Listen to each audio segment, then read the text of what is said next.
Well, good morning. Beautiful to see all your wonderful faces this morning here to worship the Lord and talk about how much of a difference He makes in our lives and community. And I'm just excited to continue the series that we've been working on in the book of Matthew. So if you would go ahead, we're going to start this morning with reading from the text out of Matthew chapter 10, 24 through 31. In the last few weeks, we've took the 12 disciples and He sent them out all through the area of Galilee to go from town to town and to tell people about Jesus. But He knows that some people are going to accept, some people are going to reject. They're supposed to go from town to town based on that. And He kind of expanded it, as we saw last week, that He said, look, even from now on until after the resurrection, He didn't put it this way, but basically for good, you are going to face a lot of persecution and tribulations, and you're going to have to deal with it. And that was the last 2 weeks that we covered. And so this week, we're on the next section. He's in Matthew chapter 10, 24 through 31, where He talks about the intimidation and the fear we face. And He says, and then the title of the sermon this morning, therefore, is The Fear of the Lord. A disciple is not above his teacher, nor a slave above his master. It is enough for the disciple that he become like his teacher and the slave like his master. If they have called the head of the household Beelzebul, how much more will they malign the members of his household? Therefore do not fear them, for there is nothing concealed that will not be revealed, or hidden that will not be made known. What I tell you in the darkness, speak in the light. And what you hear whispered in your ear, proclaim upon the housetops.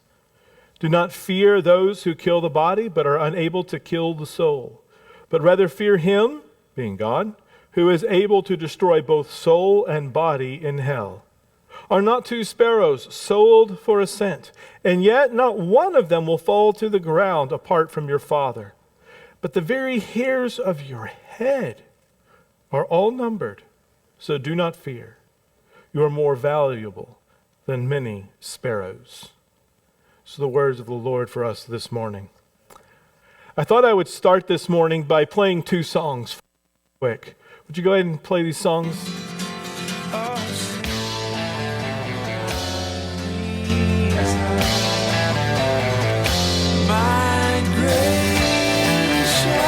I didn't tell you I was going to play them at the same time.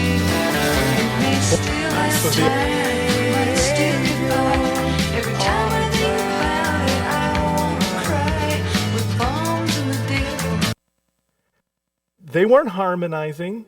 They all had different beats. They were singing over one another. And as Jesus ministered in Galilee, the world was all basically singing the same tune. They were all singing one thing. It was kind of like history is made by the violent, one of the lyrics might go. Pleasure is to be had by the wealthy. Privilege was to come by hereditary means. All these things are what you were born with. You know, everyone knew the song. Didn't matter whether you were rich or poor. Basically, the song was, this is how the world works.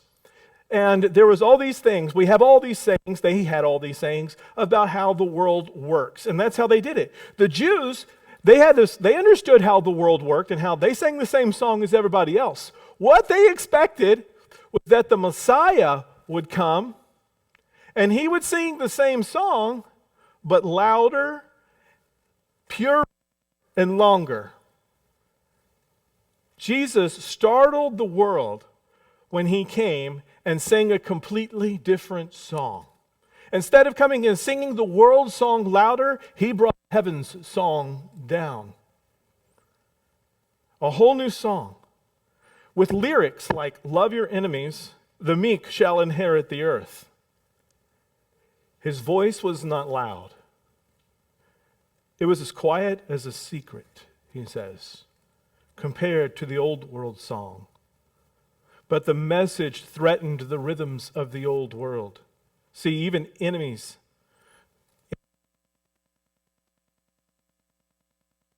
of dominance. But heaven's song and the world's song clashed like fingernails on a chalkboard. Jesus, what he was saying and what the world had constantly been telling itself, they were just clashing like crazy.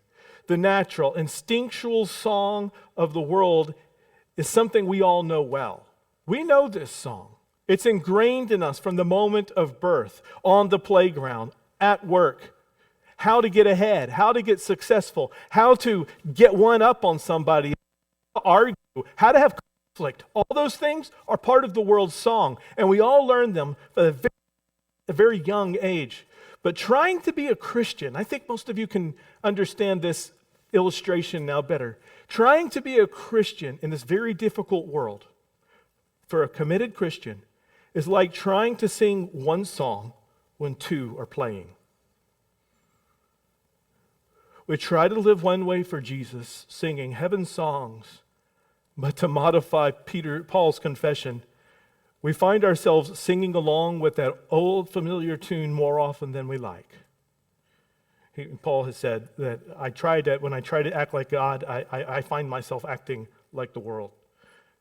When he's trying, he goes back. Our hearts just start all of a sudden. These two songs are playing, and we know that one better, and our mind always goes to which one we know best, right? Our mind goes to that one, and we sing that song, and it becomes dominant for us. It's hard to try to switch songs. As Christians, one of the ways we deal with this is we try to make the two harmonize. We try to make them work together. We take Jesus' song, we take the world's song, and we try to mix them together so that we can kind of live. Hopefully we're Christian, but really a whole bunch of what we say and do is still the world's way of working. We try to incorporate them. To dance the old dance, you might say, to the new music, but it doesn't work. It refuses to harmonize. God's song refuses to silence its uniqueness. In this text this morning, the first thing I think you'll see as we kind of drive this point forward is that the kingdom of heaven shall not be silenced. The kingdom of heaven will not be silenced. Jesus told the disciples, people will try to silence his messenger.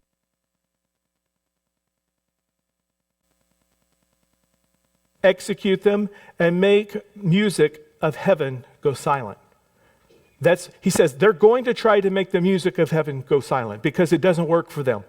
That's why he says, the poor in spirit, those who are poor and humble will understand the song. Those who are powerful especially will hate this song. And he says they're going to try to silence you. Why?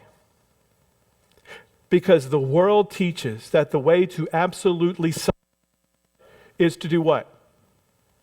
Kill it. Right? That's the way you silence somebody. Imagine a government wants to silence somebody. What do? They secretly send somebody, all the movies are made of, right? They secretly send somebody and they silence them. It's part of the world's song. That's how the world works. That's how you get your way. What do they do first, though? They malign God's way. They malign it. He says the word in the text. They malign it. They disparage it. They literally demonize it. They said, they call me Beelzebul, the king of demons, Satan. And then how much more will they do to you? And Jesus even admits, they call me Beelzebul, Satan. You have to let that sink in, how deceptive that is. That the one who is actually completely and utterly opposed to Satan, in a broken world, we call him Satan. As Jesus' disciples go into the world with a message from heaven, and they begin to gain traction and force, he says they should expect an even greater demonstration of force against them. Because when you read the text, you say, it's hard to understand because he says, if they're going to criticize or persecute Beelzebul, how much more the household? You would think how much less, right? That Beelzebul would get the biggest. He's saying no, because the voices that you're going to be shouting from the housetops are going to get louder and louder and louder. And therefore, you're easier to silence.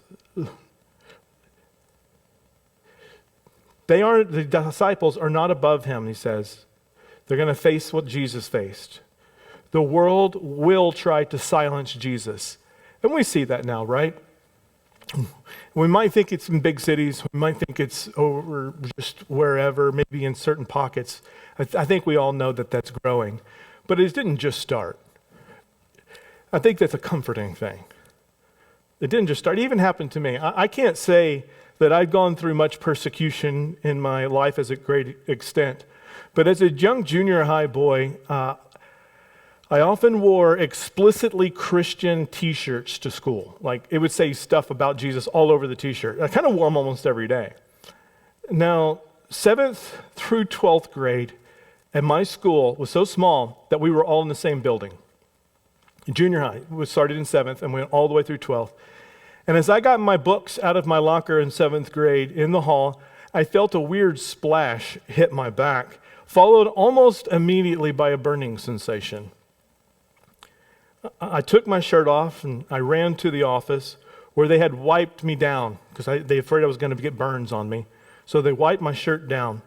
And the principal took me to the science lab where a horrified teacher who actually became one of my great mentors in life, but at the time I didn't know her, she was horrified that she confirmed that they had thrown hydrochloric acid on my shirt, on my back. And I didn't know anybody in high school, and those were the only people who would have had access to such chemicals. So they targeted my Christian shirt and me for wearing it. And I realized then, at that moment in 7th grade, just how deeply some people want to silence heaven's song. They can't listen to it. It clashes over the music that they want to hear. I don't mean literal music. The way that they want to live. Even in a tiny little Texas town, smaller than Jourdanton. The world's going to try to silence. That's what it does. It wants to hear its song. It wants to dominate. Verse 26 gives us how to handle this, the beginning of how to handle this. Not only do they use fear and fear tactics, which we'll talk about more in just a moment, but they try to hide their deeds. As the person who splashed me disappeared into the busy school hallway, and I turned around. No one ever came forward. I think the teachers knew. But sin tries to lurk in the shadows. It tries to hide in the dark. In those areas of our life where we are hiding and keeping things hidden, those are broken, fearful places in our life. See, in the light, it shall be made known. But there's another side to this I think is even more critical, that actually Jesus is talking about more effectively here. There is nothing about heaven and all truth that is invisible now from the world, which will not be revealed. All things which we need to know about heaven. See, heaven right now is a secret, but even that, what we need to know about heaven, about God, about truth, about fear, about who's really in charge, all that will be revealed in its right time. You see, the point is that the song of heaven, while it is nearly silent in the background in the first century of Galilee, only one person teaching only a few people, only giving it to 12, was a very quiet song compared to the world's Roman Empire thumping and playing, and the Jews all really playing the same song of dominance. But he says, this quiet word that I'm giving you, this word right now, which is just between us, is going to go to housetop. It's going to go everywhere. It's going to be revealed. It will spread across the world. It will spread through time itself and into eternity. And Jesus guaranteed this with more than words, didn't he? He demonstrated the superiority of heaven's message, or heaven's song, to keep the analogy. The Jews and the Romans, the chosen and the pagans, could not bear to listen to Jesus anymore. They couldn't hear it. So they did to him what they do to every insurrectionist, every revolutionary who might dare sing a different song. They silenced him. They hung him upon a cross, not knowing that they were opening the very door to heaven itself. And they put him to death, and they laid him in a dark tomb, thinking they were done with that song. There is nothing concealed, Jesus says, that will not be revealed. Jesus resurrected, and heaven shall never be silenced. God's song appeals to those who are tired of a world of the same old way. It's not going to appeal to those who are comfortable with the old song, who live by the old song. There's a lot of people, we say, when they come to church, like I said, they try to mash the songs, and they come to church and we sing the Christian song, but really what they're bringing in, instead of taking out heaven's song to the world, they're taking the world song and they bring it to church, and they don't switch yet. They don't transition. And that's why, not here, I'm not talking about here, that's why so many broken churches are facing so much dire need, is that the dominant song in their life is still the same old song. How power works, how shame works, how guilt works, how when you look at other people, you don't love them because they look different. That's the old song. I think a great silence, as was said before, is happening right now in the world toward Christians. Our instinct is to respond with a stronger and better version of the world's old tunes. Silence them back. Respond with power to smash. Jesus never quit singing heaven's song.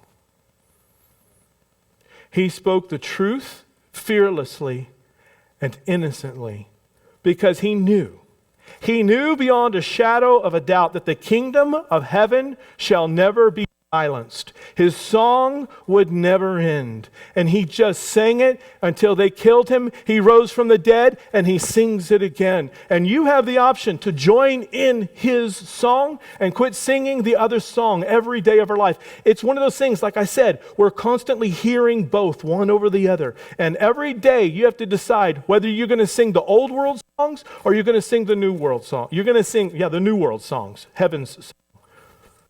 New creation's song. Those are the point of me putting the music next to each other is to remind you it's not easy.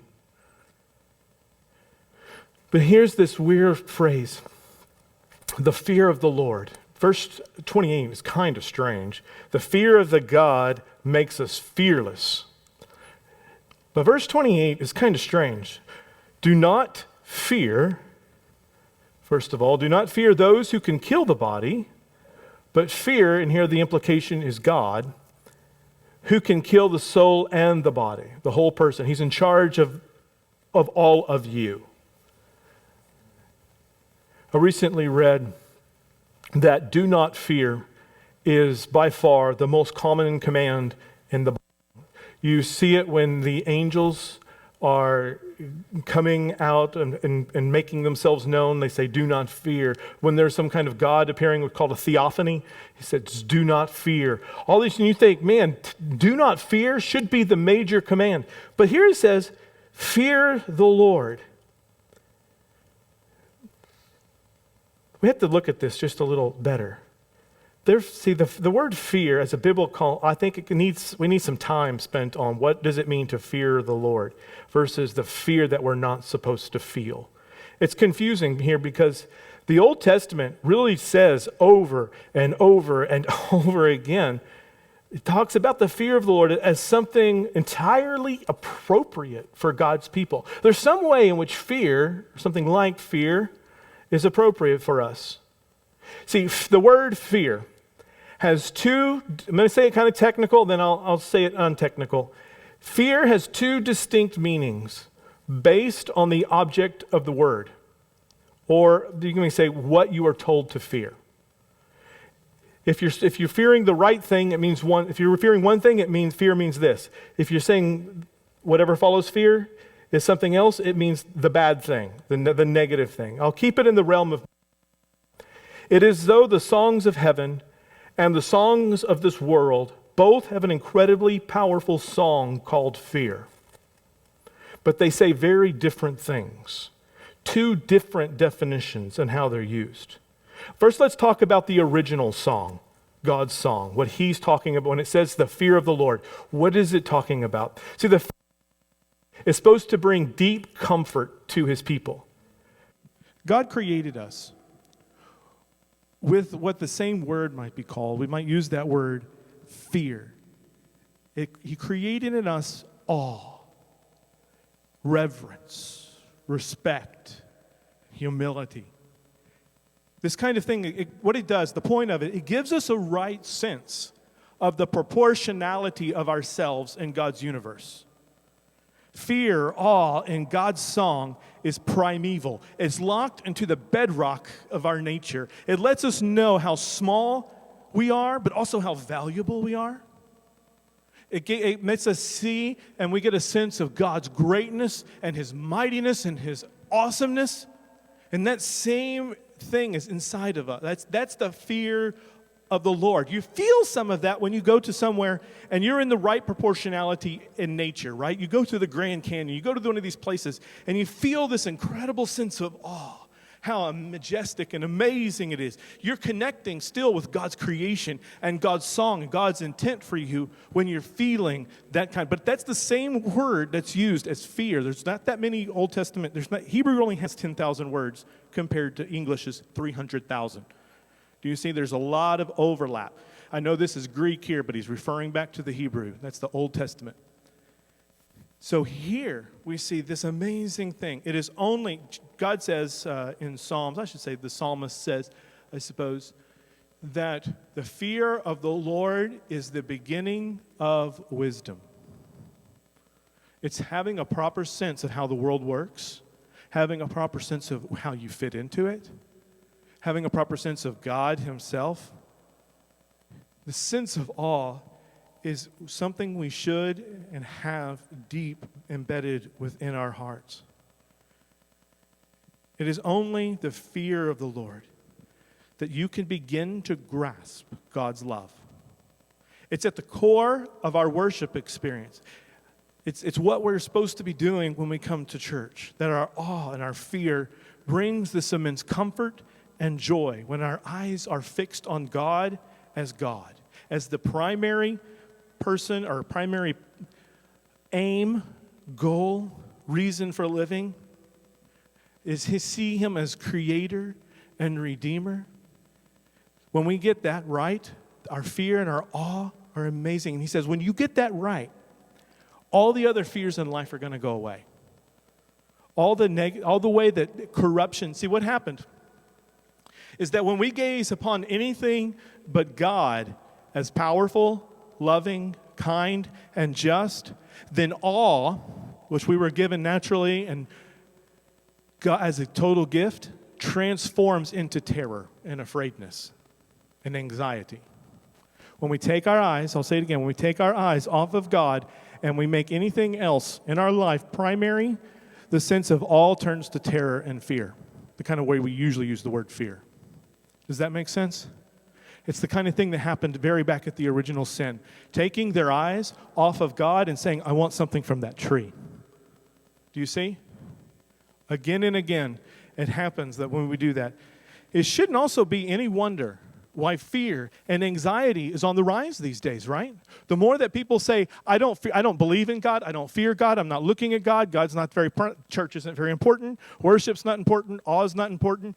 I'm going to substitute it just with creation, or I'm going to substitute it with family. I'm going to focus on something else to bring me comfort. What happens? Fear goes up. We can't be surprised as people have decided to not worship God anymore, that fear, anxiety, conflict, and the song of the world is rising. The way that people argue, the way that people are tried, the way that wars move, all happens as humanity, as people, as churches, take their eyes off of God and put it on something else. We have started focusing on everything else, and the fear of God has turned into the fear of enemies. God isn't saying you won't feel the emotion of fear. That's not a sin. It seems that Jesus felt some fear in Gethsemane. But it was the moment of decision that made a difference. Sin happens when our afraidness, I say afraidness just to distinguish the type of fear I'm talking about, when our afraidness overwhelms our awe with God. And it leads to damaging decisions. A refusal to turn to God. says Jesus, should make you afraid of God. That's why he says, the one who can take your body and your soul. If you're living that old song, you're on the wrong team, and you will have to answer to the new song's dominance. But he knows that a true turning to God would bring you comfort in the midst of anything else you're going through. Fear toward God should exist. Afraidness toward God should exist when you are not in awe of him. That's what he's saying. People are going to have to answer to him. It is as though these two kingdoms of fear constantly clash inside of us, awe and afraidness. We must focus on God all the more to get comfort rather than anxiety. Again, I'm not talking about singing here. You understand? This means that the most important way to deal with fear and anxiety is to worship, to pray without ceasing, to study your Bible, to get encouragement from Christians. Do what you have to do to get your awe, your reverence, back in the right direction on a regular and daily basis. That is how you deal with anxiety and afraidness. Whenever Jesus says, I want you to go talk to this person about Christ, whenever you're facing a situation you don't like, I don't care what kind of fear it is, that is the fear, that is the way Jesus says to deal with fear, is to get your fear aimed in the right direction, and all the other fears will disappear. I love the story of Joshua. Any of y'all like the book of Joshua a whole lot? I love the book of Joshua, not for its violence, but for the faith, although you did when you were a kid, right? But for the faith and courage of God's people. For background, you might remember, the story is awesome. The Israelites wandered in the desert for 40 years. Why? Why? Because 10 spies, went to Canaan and came back terrified by how large and how powerful the Canaanites had become. But you remember the other two, right? Joshua and Caleb. Joshua and Caleb are like, well, we were in Canaan, but we were looking at God. They look like ants to us because they were looking from a God's perspective, right? They're looking down at Canaan like they look like ants. They were looking through God's eyes. But the other 10 helped make the decision of how it would go. And so because of fear, they wandered in the desert for 40 years. I want you to let that sink in.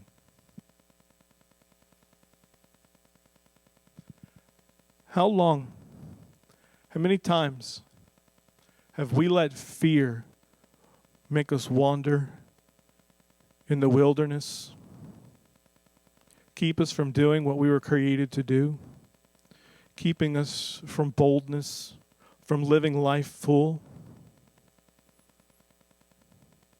As Joshua began, and Moses had died, and as Joshua began to lead the Israelites into Canaan, he was still looking to God, and he didn't want the same thing to happen again. And in the middle of Joshua chapter 1, in the middle of a speech he's given to all Israel, he says this. I encourage you to go read all of Joshua 1. I don't want to read the whole thing, but he says this. Be strong and courageous, for you shall give this people possession of the land which I swore to their fathers to give them. Only be strong and very courageous. Be careful to do according to all the law which Moses my servant commanded you. Do not turn from it to the right or to the left, so that you may have success wherever you go. This book of the law shall not depart from your mouth, but you shall meditate on it day and night, so that you may be careful to do according to all that is written in it. For then you shall make your way prosperous, and then you will have success. Have I not commanded you? Be strong and courageous. Do not tremble or be dismayed, for the Lord your God is with you wherever you go. Do you see that? Do you see these connections? Being strong and courageous isn't on them. It isn't built on their might. It isn't built on their power. It's built on God's. So how does Joshua tell them to keep their fear as awe? How do they keep their fear right rather than terror? This book of the law shall not depart from your mouth, but meditate upon it day and night. Learn God's songs. Learn to focus on God.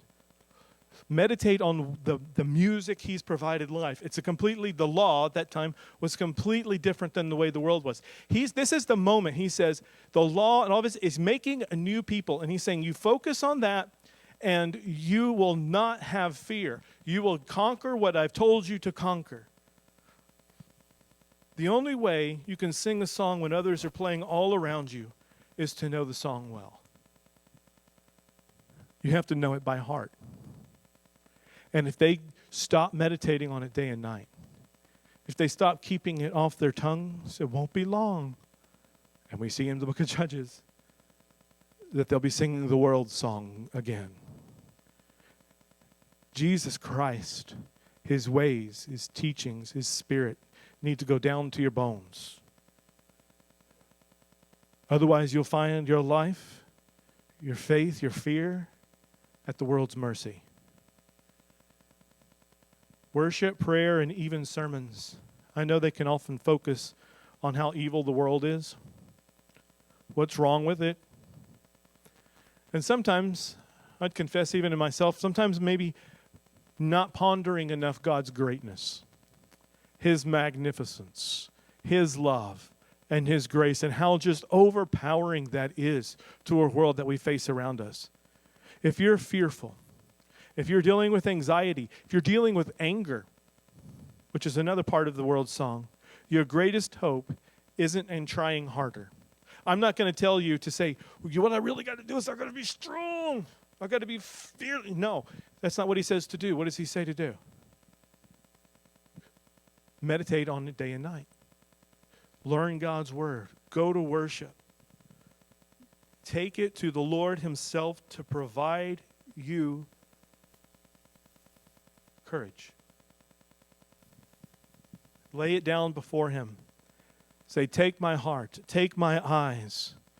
I give to you my sorrows and my pains and my anger. And those will diminish the moment you look into his glorious face. It is as comforting as knowing God cares. He says, this is as comforting as knowing how much God cares for the smallest of things like sparrows. That he knows the smallest and unknowable things about you, like how many hairs are on your head. That's how magnificent God is. Meditate on it day and night. Why is this so critical? It's not just so that you can quit feeling fear. It's not so that you can have a moment of comfort, so that life is easier, even though that might be enough to go yell on the housetops, right? No more fear, no more anxiety. That's enough to yell on the housetops. But what Jesus is doing is he's making a new people.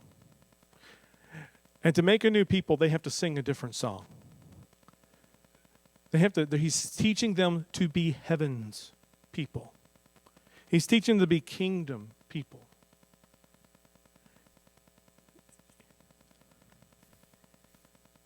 We're to make known that which is silent, that which is still quiet. The world's voice still is loud. The song's world is loud in your head and it's loud in my head. But we come here and we remember that we are a church who makes God's invisibleness visible. We are the people who make the kingdom and take it out to the world and put it on the housetops. So that once what was spoken quietly is loud. And he says, we're going to get conflict out of it. The Church Eternal sings the song of Jesus, makes clear God's voice above the world's noise. And how does this work? I thought we were going to help me with this. That's why he had this. But we're going to try it anyway. Go ahead and play that clip. And we're going to sing in just a moment. We're going to sing it together, okay? If we're going to sing one of these verses together as I start, my gracious Redeemer, that's in there, okay? You pick it out with me, and we're all going to sing together. And you'll find that when we're all singing together, you're going to be able to pull it out. And that's going to make an illustration. When we're all singing God's song together, when we come and worship, when we come together and we learn, Jesus' own voice we get to know, and we can distinguish him. Go ahead and play.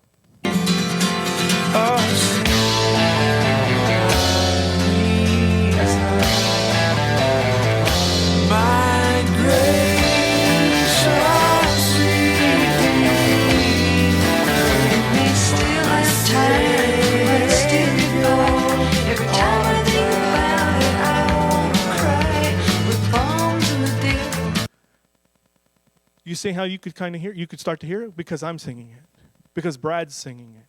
And some of you start to sing it, and the more that we're all singing it, the more we've encouraged one another, the more we've learned from one another, the more we distinguish what God looks like and sounds like. This is why we need one another.